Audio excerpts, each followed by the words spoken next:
ലോകഗണിതം കണ്ടുപിടിച്ചതാരാണ്? ഉത്തരം John Napier. മലയാളത്തിലെ ആദ്യ ഗണിതശാസ്ത്ര ഗ്രന്ഥം ഏതാണ്? ഉത്തരം യുക്തിഭാഷ.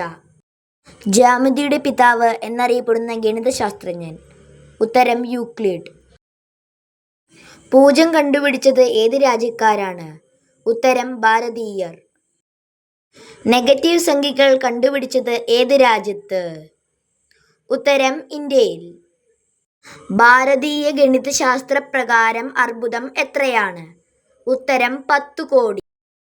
ഭൂമിയുടെ ചുറ്റളവ് ആദ്യമായി കണ്ടെത്തിയ ഗണിതശാസ്ത്രജ്ഞൻ? ഉത്തരം ഇറാത്തോസ്തനീസ്.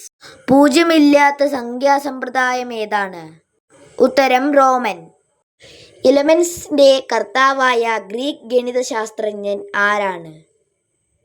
ഉത്തരം യൂക്ലിഡ്. ഏത് രാജ്യത്താണ് ചെസ് ഉത്ഭവിച്ചത്? ഉത്തരം ഇന്ത്യ. Thanks for watching.